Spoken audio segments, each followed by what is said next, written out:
Bismillahirrahmanirrahim. Wabihi nasta'in wassalatu wassalamu ala rasulillah wa ala alihi wa sahbihi wa man tabi'ahum bi ihsanin ila yamiddin amma ba'd. Allahumma arhamna bitarkil ma'asi abadan ma abqaitana warhamna an natakallafa ma la ya'nina warzuqna husnan nazar fi ma yurdika anna bi rahmatika ya arhamar rahimin. Allahumma aftah alaina hikmatak وانشر علينا من خزائن رحمتك يا أرحم الراحمين والسلام عليكم ورحمة الله وبركاته. Dan jemaah yang dikasihi yang dirahmati oleh Allah Subhanahu wa taala sekalian. Marilah sama-sama kita panjatkan kesyukuran kepada Allah Subhanahu wa taala dan dapat sekali lagi kita bertemu pada malam ini untuk sama-sama kita bincangkan berkaitan dengan fi'il ibadat, iaitulah ibadat solat khususnya yang kita lakukan pada setiap masa, setiap hari, khususnya untuk solat fardu 5 waktu.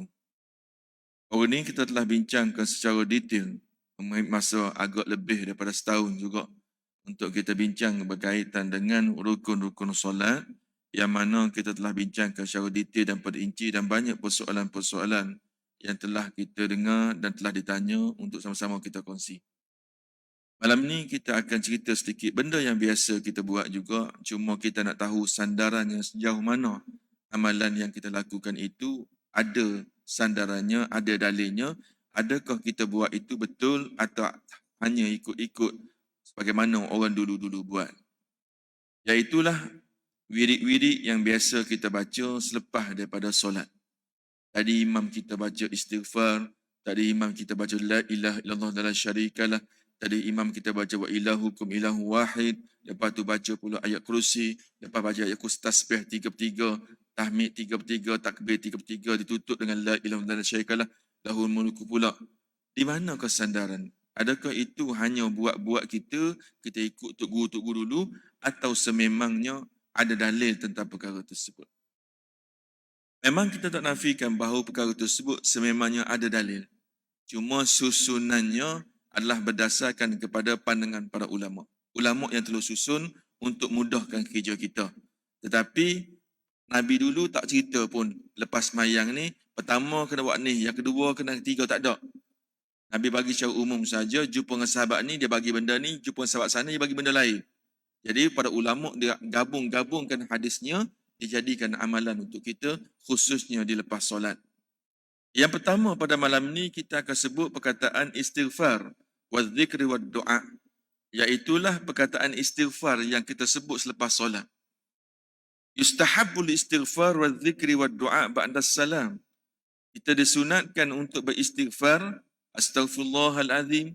Kita disunatkan berzikir la ilaha illallah. Kita disunatkan doa sebagaimana yang kita buat tadi. Wa yustahabbu dzalika lil imam. Dan perkara tersebut bukan sahaja disunatkan bagi imam, malahan juga disunatkan bagi makmum wal munfarid, dan disunatkan juga bagi orang yang solat secara berseorangan. Wal rajuli wal mar'ati, baik untuk lelaki, baik untuk perempuan, wal musafiri wa ghairi, termasuklah untuk orang musafir, baik untuk orang yang bermukim. Li'annahu waqtul ijabah, kerana apa kita perlu buat perkara tersebut? Kerana lepas solatlah di antara doa-doa kita dimakbulkan oleh Allah Subhanahu wa taala. Rupa-rupanya kita buat selama ni adalah betul. Cuma kita nak tengok bagaimana Nabi ajar kita untuk buat perkara ini. Sebagaimana sabda Rasulullah sallallahu alaihi wasallam yang telah diriwayatkan oleh Abu Umamah radhiyallahu anhu qala, Qila li Rasulillah sallallahu alaihi wasallam ayyud du'a asma' qala jawful laili wa dubris salawati maktubah. Jadi orang tanya kepada Rasulullah sallallahu alaihi wasallam, apakah doa, bilakah masa doa yang terbaik? Yang maknanya ad-du'a asma', doa didengar oleh siapa? Didengar oleh Allah Subhanahu wa taala. Yang kita sebut banyak kali. Kita doa mana-mana pun makbul, insya-Allah. Doalah doa atas bukit ke, doa di bawah tanah ke, doa dekat mana sekalipun, insya-Allah doa kita akan dimakbul. Itu kena penting. Kita yakin doa kita akan dimakbul. Cuma sekarang, tahun depan bila tak pasti. Pasti doa akan makbul sekiranya doa itu doa yang baik. Tapi kalau kita tengok orang dulu, tuan-tuan, ulama-ulama dahulu, dia bukan panjang pun doa mereka, tak seperti orang lah ni. Doa sampai 15 minit, 20 minit. Ulama kita tengok tok guru-guru pondok pergi masjid mana-mana. Tak panjang pun doa dia. Pendek je. Nah, tapi kalau tengok keberkatan doa-doa mereka sangat menakjubkan. Sebab apa, tuan-tuan? Sebab mereka doa dengan doa yang betul. Doa mereka dengan ikhlas. Dan di antaranya waktu yang dipilih untuk berdoa pun juga menjadi satu peranan yang baik. Kalau saya duduk kat sekolah, saya nak tanya budak-budak sekolah. Berapa orang yang doa sebelum masuk maghrib tadi? Cuba angkat tangan. Kat masjid tak boleh lah. Ni pok-pok budak dah. Dan tuan tahu tak? Yang pernah juga saya sebut dulu. Setiap kali masuk pada hari Jumaat, Allah dan tempoh 24 jam itu, Allah telah membagikan masanya sebanyak 12 waktu. Hanya 2 jam. Bermula masuknya waktu maghrib semalam. Tu dah kira masuk Jumaat tu. 2 jam dipecahkan 12 golongan.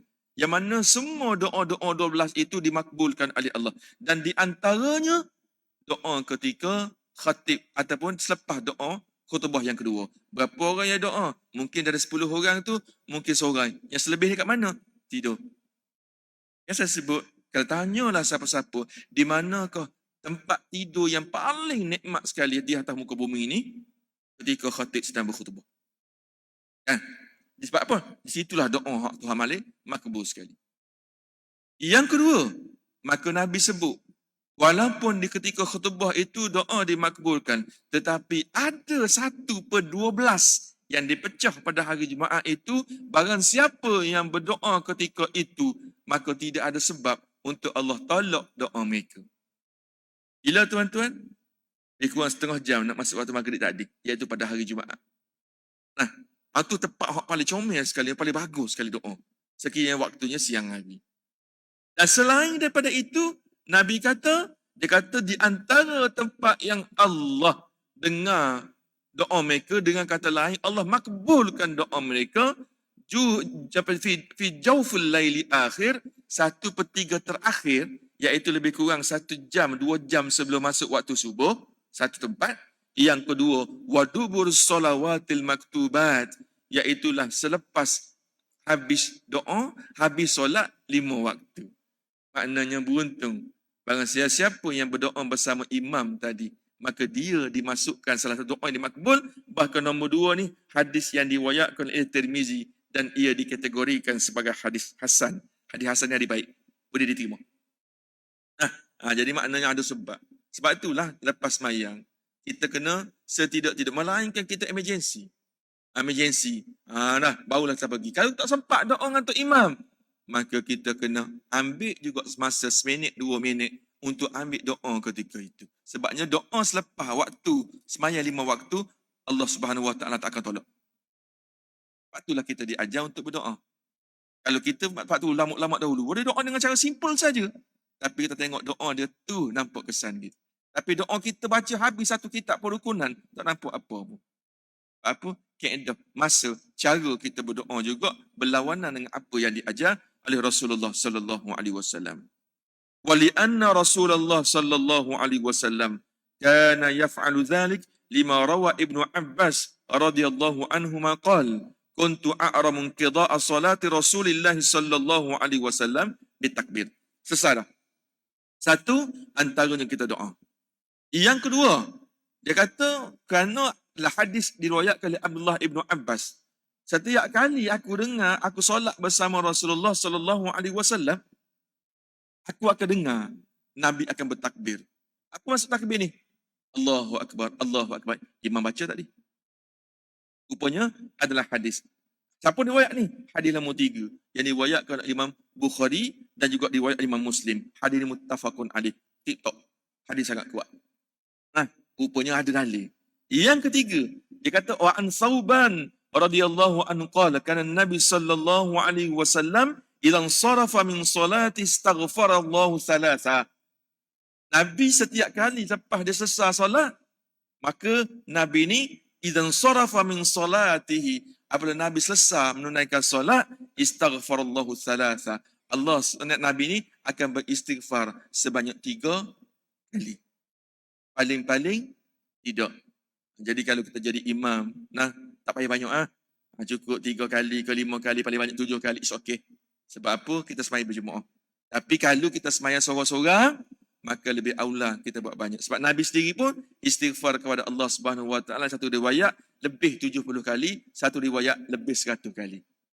Jadi maknanya semua ada dalil sebagaimana yang telah dibuat oleh imam tadi. Dia pun baca pula Allahumma antas salam wa minkas salam. Setengah baca pula Allahumma ajirna minan nar. Berapa kali Ustaz Mak Malik kita baca? Setengah kan orang baca la ilaha illallah 7 kali. Setengah baca 11 kali. Lepas tu pula Allahumma ajirna, setengah baca 3 kali, setengah baca 5 kali, setengah baca 7 kali. Hak mana Malik? Okay, kita step by step. Lepas istighfar 3 kali, biasa kita akan baca la ilaha illallah wahdahu la syarikalah. Baik 3, baik 5, baik 7, baik 11. Lebih tak payah kalau tak sembahyang ramai-ramai. Kita buat yang ni ringkas je. Sebab jemaah di belakang kita ada nak ikut kita ni. Baik. Lepas tu pula kita akan baca Allahumma ajirna minan nar, Allahumma ajirna minan, Allahumma ajirna minan. Dalam hadis mengatakan bahawa barang siapa yang membaca Allahumma ajirna minan nar sebanyak 7 kali setiap kali lepas solat, maka Allah Subhanahu Wa Taala akan mengampunkan dosanya walaupun sebanyak debu-debu. 7 kali ya tuan-tuan. 7 kali ya. Tak banyak pun. Kalau imam baca 3 kali, kita nak mukhalafah, nak lawan dengan imam, nak baca 7 kali, boleh tak? Tak apa. Sebab zikir tak wajib pun kita berikut dengan imam. Kita nak baca 7 kali, imam nak baca 3 kali, suka hati imam. Semayang jangan. Tapi zikir tak apa. Jadi maknanya di situ ada. Lepas tu kita baca pula Allahumma antas salam wa minkas salam wa ilaika ya'udus salam fahayna rabbana bisalam wa adkhilnal jannata darus salam tabarakta rabbana wa ta'alika ya dzal jalali wa ikram. Semua ada disebutkan dalam hadis Rasulullah sallallahu alaihi wasallam. Ada seorang sahabat bertanya. Dia kata, bagi tanya kepada Sauban, bagaimana dia bukan Al-Auza'i ada meriwayatkan apa ditanya kepada seorang sahabat berapa kali Rasulullah ni istighfar lepas solat. Maka sahabat kata 3 kali. Istighfar yang macam mana yang Rasulullah sebut? Pendek je. Astaghfirullah, astaghfirullah, astaghfirullah. Paling-paling pendek astaghfirullah pun tak apa dah. Kalau kita tak baca allazi la ilaha illa huwal hayyul qayyum wa atubu ilaih pun tak ada masalah. Tapi nak baca lagi cantik. Okey, saya nak potong trip sikit. Sebab baru ni saya dah sebut dah. Ada orang yang keliru.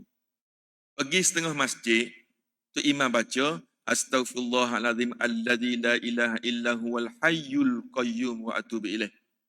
Pergi ke setengah masjid, dia baca astaghfirullahalazim allazi la ilaha illa huwal hayya al qayyum wa atubu ilaih. Banyak orang tanya saya, "Hak mana betul ni? Saya keliru." Hak kata hayyul qayyum pun imam pakai serban juga. Nak baca hayyul qayyum pun imam pakai serban juga. Jadi nak ikut mana satu? Sebenarnya dua-dua adalah betul. Cuma kaedah nahunya adalah berbeza. Kalau baca astaghfirullahalazim allazi la ilaha illa huwal hayyul qayyum, maka dia akan baca dalam kaedah nahu dipanggil mubtada dengan khabar marfu' adh-dhahirah fi akhirih. Maknanya kena baca bagi dhammah. Wal hayyu. Tapi kalau dibaca huwal hayyul qayyum, dia akan jadi maf'ul bih mansub bil fathah, dia ikut astaghfirullah ha. Maknanya dua-dua betul, tak jadi masalah.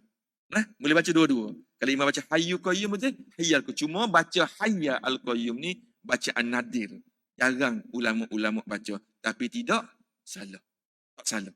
Boleh baca dua-dua. Okay, baik. Kita pergi lagi. Wa kana Ibnu Zubair, dia kata fi asari kulli salatin la ilaha illallah wahdahu la syarikalah lahul mulku wa lahul hamdu wa huwa ala kulli syai'in qadir. Dia baca ayat semua sekali ni, maknanya kana Rasulullah yuhallilu bihadza kullu dubris salah. Nabi baca setiap kali habis sembahyang. Maknanya kita tengok agak terabur bacaan Nabi ni. Setengah awal tadi dia sebut takbir, lepas tu pujuk istighfar pula, lepas tu pujuk Allahumma ajirna tadi pula, lepas tu baca la ilaha, nampak agak tak tersusun. Di sini nak membuktikan bahawa asal-asal wirid lepas solat ini begitulah. Tidak ada susunan-susunan yang khusus. Cuma datangnya ulama kemudian untuk memudahkan orang awam ikut, maka dia susun Mula-mula istighfar, astaghfirullah. Lepas tu la ilaha illallah. Lepas tu Allahumma ajirna minan nar. Lepas tu pula Allahumma antas salam. Lepas tu Allah wa ilahukum. Lepas tu pula baca ayat kursi. Lepas tu baca tasbih. Kadang-kadang ya syafi ya kafi. Semua sekali benda tu ada disebut dalam hadis, ulama susun kemudian untuk memudahkan kerja kita. Cuma soalan orang tanya, Ustaz, kalau saya nak pergi semayang subuh, nak pergi pejabat, subuh lambat lah ni, 6 suku. Lepas tu pula subuh tunggu lama. Pukul 6.30 baru semayang. Lepas tak ada pula semayang pula, sejadah pula. Imam pula rajin. Jadi baca surah sejadah, habis rakaat pertama, rakaat kedua baca surah Al-Insan pula. Kalau saya ikut, confirm pukul 10 pasal pejabat. Nah, contohnya kita kata, boleh ke tak kalau saya baca wirid-wirid tu semua, sambil-sambil naik motor, sambil-sambil naik kereta. Dalam kitab tak pernah kata, mesti baca secara berjemaah. Yang penting baca lepas semayang. Nak baca lagu mana pun, silakan. Kalau tuan tak sempat nak baca jamu jemaah, bacalah masa naik motor dah. Baca ni, daripada duduk dengar lagu era, duduk dengar sinar tu, baik wirid dah kereta tu. Nah, ni naik kereta, tak ada kerja lain. Pak, buka ni, tak jadi. Oh, payah-payah, buka HITZ lah, sedap sikit. Tu banyak lagu-lagu karaoke je. Kalau tak tahu je buka. Macam tahu je. Mana? Nak beritahunya, baca. Masa mana pun tak apa. Tuan-tuan nak balik lepas ni tak semak dengan tazkirah. Kalau dengan tazkirah, tak sempat nak ajar, nak baca Quran. Tazkirah hak wajib. Baca Quran juga hak wajib. Buat hak mana? Yang penting jangan tak buat. Buat je. Jadi boleh baca sambil-sambil jalan kaki, naik kereta dan sebagainya. Jadi rugilah. Walaupun kita siapa kita, baik kita ustaz ke, baik kita siapa sekalipun, kita biasa duk cakap dengan orang, duk nasihat kat orang. Siapa nak nasihat kita? Siapa nak nasihat kita? Teknologi ada tuan-tuan dan ni kan. Buka YouTube. Siapa-siapa, apa, mok ngayah tak ada dalam tu. Hak lain ada berlaku. Boleh nak dengar tazkirah siapa buka radio. Nah, jadi maknanya, boleh buat wirid, buat sendiri tak apa, nak buat jemaah pun tak apa. Kalau kita kenal PM perangai kita. Kalau buat sendiri, taubat tak buat. Buat ramai-ramai, mungkin kita buat. Buat ramai-ramai. Tak salah. Nah, baik. Kita pergi lagi.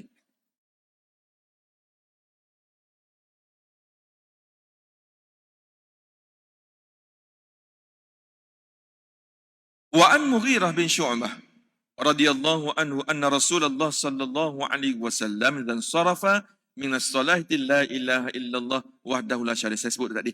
Maknanya banyak dalil-dalil mengatakan la ilaha illallah ni sememangnya memang disebut dalam hadis-hadis yang sahih. Baik, kita masuk poin yang kedua.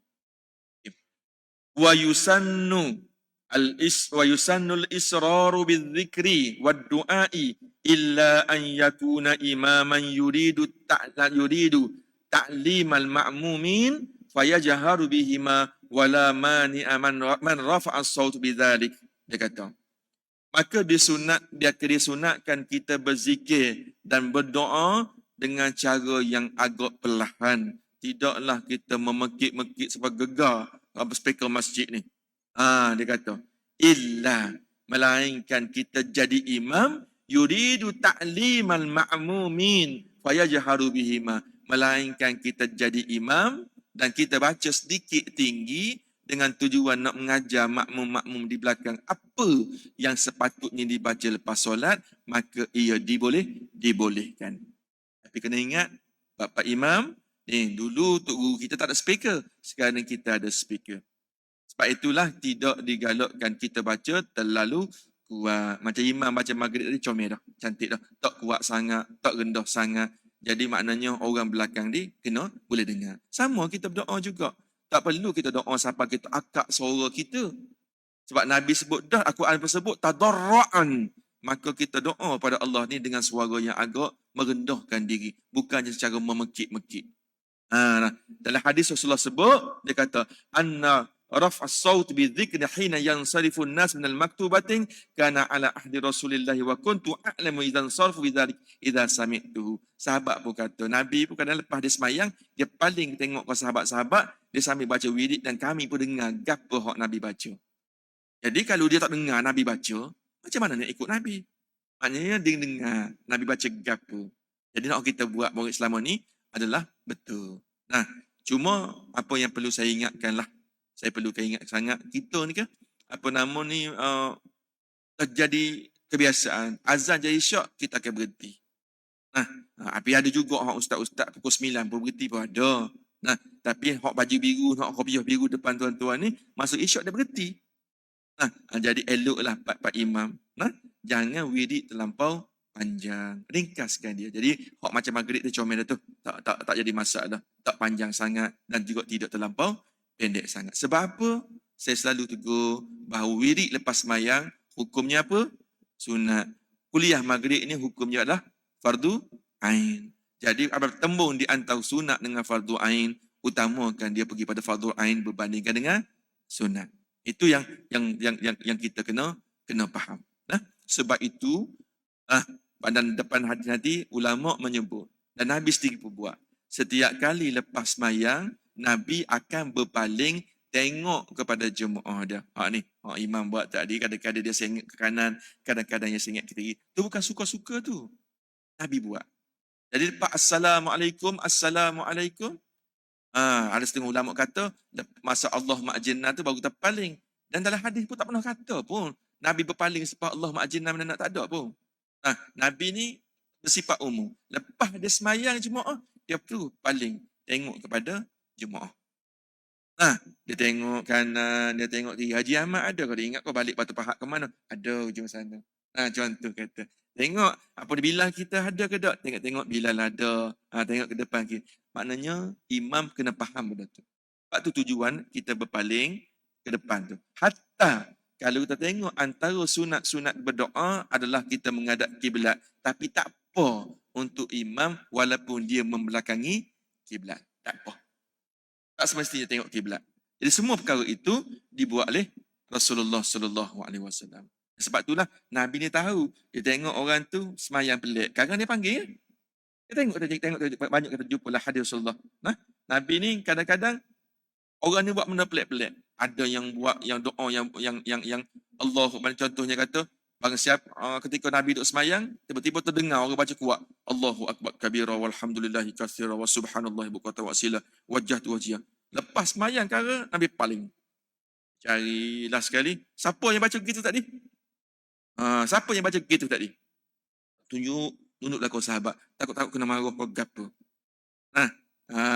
Seorang sahabat kata, aku ya Rasulullah. Kau tahu tak, disebabkan membaca doa Allahu akbar kabira tu lah, ketujuh langit, pintu langit terbuka. Terbuka. Nabi nak beritahu tu je. Bagaimana cara Nabi buat? Nabi berpaling kat arah jemaah. Maknanya imam itu disunatkan. Selepas dia semayang, maka disunatkan dia berpaling muka dia, tengok pergi ke arah kiblat. Tengok ke arah jemaah. Baik dia berpaling daripada ke kanan ataupun dia berpaling pergi ke kiri. Hak lebih eloknya, biarlah kita bersemuka tengok jemaah walaupun tak sama rata. Semua perkara tersebut disebut di dalam hadis. Tidak ada hadis yang lain daripada Abu Hurairah radhiyallahu anhu anna Rasulullah sallallahu alaihi wasallam qala man sabbaha Allahu fi duburi kulli salatin salatan wa thalathin wa hamidahu salatan wa thalathin wa kabbara Allahu salatan wa thalathin wa qala tamam al-mi'ah la ilaha illallah wahdahu la syarikalah lahul mulku wa lahul hamdu wa huwa ala kulli syai'in qadir ghufirat khatayahu wa in kanat mithlu zabadi al-bahri. Allahu akbar. Dalam hadis mengatakan bahawa hadis nombor 4. Hadis yang diriwayatkan oleh Imam Muslim. Hadis ini confirm, hadis ini sahih. Nabi dia kata man sabbaha. Dia kata barang siapa yang bertasbih subhanallah sebanyak 33 kali selepas solat, diikuti dengan tahmid alhamdulillah 33 kali dan dia takbir Allahu akbar sebanyak 33 kali dan ke-100-nya dia kata la ilaha illallah wahdahu la syarikalah lahul mulku wa lahul hamdu wa huwa ala kulli syai'in qadir, maka ghufirat khatayahu wa in kana mithlu zabadil bahri, maka nescaya Allah Subhanahu wa taala akan ampun seluruh dosa-dosanya walaupun sebanyak buitan di laut sekalipun. Bayangkan tuan-tuan, Zuhur tadi kita buat, Asar kita buat, Maghrib kita buat, Isyak kita buat, apa subuh pun kita buat. Kita tengok ulama-ulama dulu kan, kita dah perhati daripada jauh, lagu tu je amalan dia. Malam kita tahu, kita tak nampak, hak siang gitu dia buat. tapi dia buat dengan cara istiqamah. Nah, kita tak nak, kita nak buat. Kau tengok, orang tanya, gapo nak nasihat saya? Kena baca ni. Allah, lu saya tahu dah. Tapi masalah sekarang, tahu dah tu buat ke tak? Masalah. Sekarang kita istiqamah. Kalau kita tak mampu nak buat kat rumah, eloklah kita buat secara berjemaah supaya dia jadi istiqamah. Tu lebihnya kita mari solat jemaah. Sebab tu Nabi nak bakar rumah orang tak solat jemaah ni. Rupa-rupanya banyak ya Allah kelebihan yang boleh kita buat di masjid ini khususnya selepas solat fardu. Nah, untung kita tuan-tuan, walaupun ramai yang balik raya, kadang-kadang lebih kita daripada Cina raya. Nah, tapi tuan-tuan mari ke masjid. Jadi maknanya malam ni dapat sesuatu walaupun tuan-tuan biasa buat tapi tak tahu pun kelebihan, kehebatan nak kita buat selama ini. Tuan-tuan yang dikasihi, yang dirahmati oleh Allah Subhanahu wa taala sekalian. Selain daripada itu, ini saya pernah sebut juga banyak tempat tentang hadis ini, yang mana wa'an Mu'az radhiyallahu anhu anna Rasulullah sallallahu alaihi wasallam akhadha bi yadihi wa qala. Mu'az bin Jabal ni kita maklum, saya sebut dah dulu, dia adalah seolah-olah dia ni penyimpan raja-raja untuk Nabi lah. Maknanya sesi sulit Rasulullah. Banyak benda-benda sulit, orang lain tak tahu, Mu'az tahu. Ni hebatnya Mu'az. Jadi satu ketika, Mu'az kata, Rasulullah ni ambil, tarik tangan aku. Allah, Nabi tuan-tuan. Tarik tangan dia, Allah, sahabat ni macam duk awang-awangan. Seorang Nabi tarik tangan dia, manusia yang paling mulia sekali tarik tangan. Ya Mu'az. Sambil Nabi tarik tangan Mu'az tu, Nabi kata, wahai Mu'az, wallahi inni la uhibbu. Dua dapat. Tadi tarik tangan tu rasa dah macam dah Mu'az bin Jabal. Tangan yang mulia pegang tangan dia. Yang kedua pula, Nabi sebut, wallahi inni la uhibbuk. Dia kata, wahai Mu'az, aku sangat kasih padamu, wahai Mu'az. Katanya apa nama ni, minta maaf, saya silap tadi. Mu'az bukan SU Sulit Rasulullah, Huzaifah Al-Yamani. Tapi Mu'az ni tetap orang yang dikasihi oleh Rasulullah, orang yang paling dekat dengan Nabi. Jadi apabila Nabi kata, wahai Mu'az, wallahi inni la uhibbuk, aku sangat sayang pada kamu, wahai Mu'az. Wa usika ya Mu'az. Oleh kerana itu, aku nak wasiat kepada kamu satu benda yang Mu'az. Dia kata, la tada'anna dubur kulli solatin. Jangan sesekali kamu berpaling selepas daripada solat berjemaah, daripada solat kamu, melainkan kamu baca benda ni. Dia kata, wahai Mu'az, aku sangat sayang kepada kamu, Mu'az. Kalau sebut Nabi sayang ni, mana Nabi nak Mu'az ni berada dalam syurga bersama-sama dia esok. Oleh kerana itu, aku nak wasiat kepada kamu satu benda, yang mana jangan sesekali kamu bangkit daripada solat kamu selepas kamu solat, melainkan kamu baca benda ni. Apa benda tuan-tuan? Allahumma a'inni ala zikrika wa syukrika wa husni ibadatik. Tuan-tuan bisa dengar tak? Nah, hebat doa ni tuan-tuan. Tiga benda Nabi ajar ni untuk minta. Dan doa ni ada. Allahumma a'inni. Ya Allah, ya Tuhanku. Dia kata, a'inni.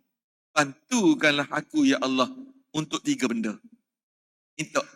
Ya Allah, bantukanlah aku ni untuk tiga ni, ya Allah. Apa benda? Yang pertama, zikrika. Tolongkanlah aku, ya Allah, supaya aku sentiasa ingat kepada kamu. Duk mana pun ingat kepada kamu. Jalan mana-mana solat tak tinggal. Ingat pada kamu. Duk mana-mana kita baca Quran, ingat kepada Allah. Duk mana-mana kita berdoa, ingat kepada Allah. Ni tuan-tuan hasil-hasil kita mari ni. Kan saya selalu beritahu, kalaulah seluruh penduduk estate yang mari sini, terpaksa masjid dibuat 7 tingkat ke atas. Tadi lah ramai ni, siapa yang ada, tuan-tuan lah dia dipilih. Kadang-kadang kita tengok, kita mari selama ni kita rasa, macam tak ada gapo. Tuan-tuan boleh mari ke masjid kalau Allah tak tolong kita mari ke masjid? Mana lebih sedap kita pergi lepak dekat supermarket ke, pergi makan dengan anak-anak kita daripada masjid. Lepak kat sana lagi sedap. Mari masjid buat apa? Tapi Tuhan tolong kita mari masjid. Tuhan perasan ke tak? Kita nak marah ke Tuhan sebab Tuhan tak tolong dapat ketiga banglo nak kita nak selama ni. Nak dapat ni, kata mesti tak nak Rolls Royce nak dapat. Kita nak marah orang tak dapat tu. Tapi Tuhan gerakkan hati kita mari ke masjid. Ada siapa syukur tak? Ini hasil doa kita. Ya Allah, tolong aku supaya aku ni ingat kepada kamu. Hak biar kita baca. Sebab itulah ada hadis yang kita baca juga sebelum ni. Apabila seorang bertanya kepada Rasulullah, "Ya Rasulullah, bagaimana aku nak tahu baik kau tidak hidup aku ni last ni, hidup aku baik ke tak? Bagaimana aku nak tahu? Atau bagaimana aku nak tahu pengakhiran seseorang itu baik atau tidak?" Orang nak tanya. Dan Nabi apa nama ni? Sahabat tanya pada Rasulullah. Maka Rasulullah kata, kalau kamu nak tahu diri kamu atau orang lain, di pengakhiran dia baik ataupun tidak, tengok hujung hidup dia tegak macam mana. Kalau hidup dia, tengok umur sekarang, tuan-tuan duduk lekat, nak balik kampung fikir 10 kali, kalau sayang ke masjid, itu petanda pengakhiran yang baik. Orang lain nak pergi merata, berjalan merata, tuan mari ke masjid, itu petanda pengakhiran yang baik. Itu yang dimaksud dengan hadis Rasulullah. Walaupun dia ni, seorang yang kata kalau 6 jahanam ada, confirm P. Ramlee buat cerita lain pula, untuk khusus untuk dia. Jahatnya dia. Tapi akhir hidup dia, satu malam dia pergi ke masjid, esok mati. Tanda-tanda pengakhiran yang baik. Waktu rupa-rupanya, nak jadi baik, nak suruh ingat kepada Allah ini, rupa-rupanya, kena minta tolong. Tak boleh sendiri. Kita kena minta tolong, ya Allah, biarlah aku jadi istiqamah. Supaya aku ni cinta kepada masjid, cinta majlis ilmu ni, sampai akhir hayat aku. Kena minta.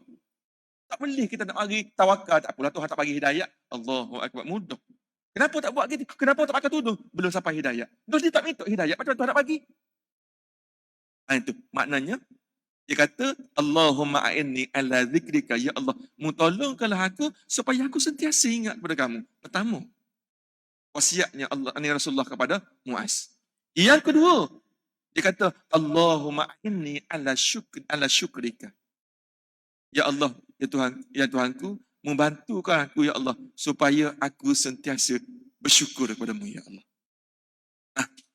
Dan kadang-kadang kita rasa ada di kalangan kita sembahyang duduk atas kerusi.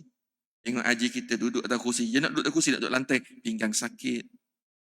Ada ramai di kalangan kita sembahyang atas kerusi. Cuba pergi tanya dia orang. Dia nak tak sembahyang atas kerusi ke? Atau dia mencuburi kita yang boleh kita sembahyang secara normal? Cuba pergi tanya. Dia juga cemburu kepada kita. Nak sembahyang seperti mana Haji Ahmad solat. Nak solat macam mana Bilal solat. Nak solat macam mana Imam solat. Tapi itulah kemampuan kita. Tapi kita nak tanya, orang yang boleh sembahyang secara normal, berapa kali sehari semalam, dia syukur kepada Allah. Tuan-tuan tak pakai spek. Saya pakai spek. Saya nak pakai kat benda ni. Serabut tuan-tuan pakai benda ni. Nak sujud pun kadang-kadang hidung tak rapat. Sampai spek dulu. Kadang-kadang nak tidur malam pun terpaksa pakai spek. Takut mimpi tak terang. Tak beritahu, tak seronok pakai spek ni.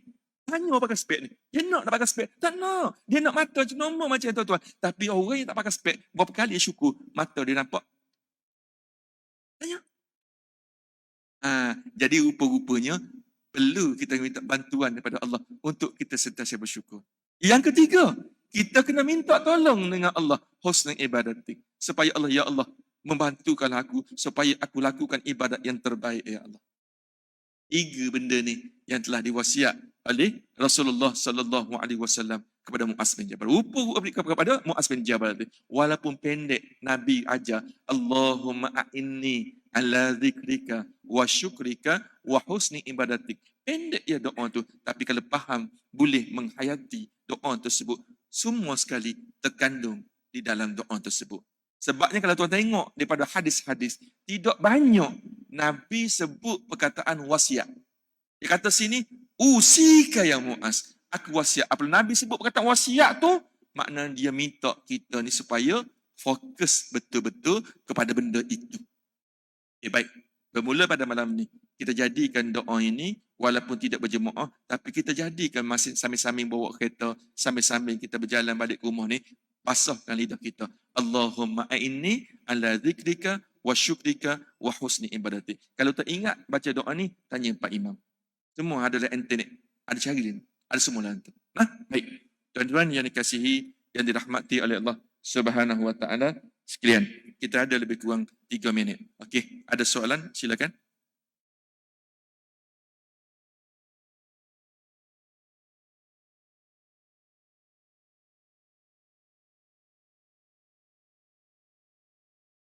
Ada lah? Okey, baik. Kalau tak ada, saya pergi. Kadang-kadang pokok kita ni segan nak tanya Haji Ahmad. Dia tanya soalan-soalan ni takut-takut nampak soalan ni soalan bodoh kata kan. Tanya soalan ni tak cerdik sana. Kalau cerdik jangan marilah masjid. Belajar sendiri kat rumah. Kita ni sebab kita sifir orang belajar ni kena rasa diri kita sentiasa jahil. Termasuk diri saya. Kalau rasa pandai jangan mari dengan kuliah balik rumah. Itu lebih baik. Okey. Kita pergi lagi. Wa an Anasin radhiyallahu anhu qala. Dia kata. Minta maaf. Wa an Abu Zar radhiyallahu anhu qala anna Rasulullah sallallahu alaihi wasallam yaqul man qala dubur salati, ini hadis yang terakhir sebelum kita masuk isyak. Man qala dubur salati al-fajri wa huwa thani rijlihi qabla an yatakallam la ilaha illallah wahdahu la syarika lah lahul mulku wal hamdu yuhyi wa yumiit wa huwa ala kulli syai'in qadir 10 marratin kutiba lahu 10 sanatin wa muhya anhu sya'ani ashru sayyiatin wa rufi'a lahu 10 darajatin wa kana fi yaumihi dhalika kullu fi hirzin min kulli makruhin wa huritha min minasyaitani. Allahu akbar. Okey, ni pegang yang ni.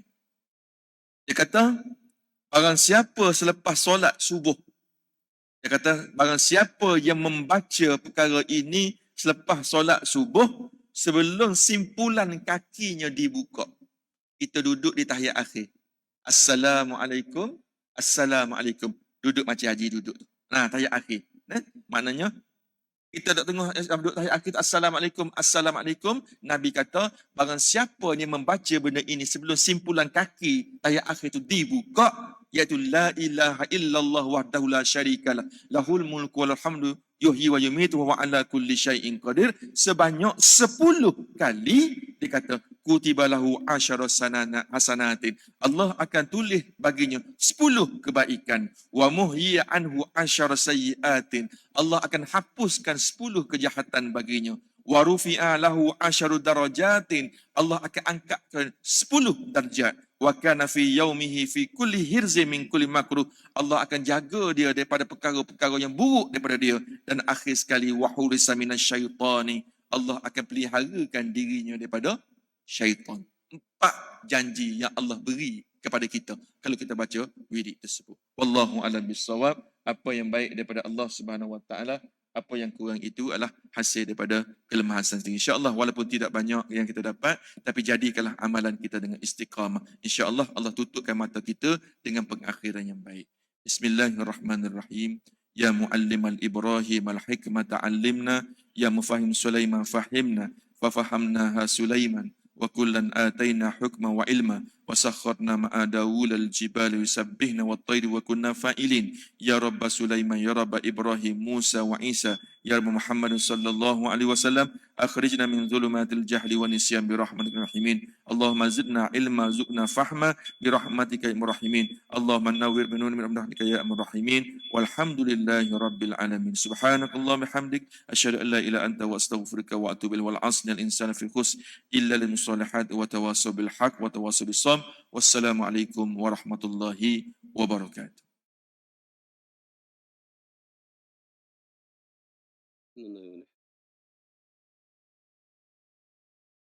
لا حول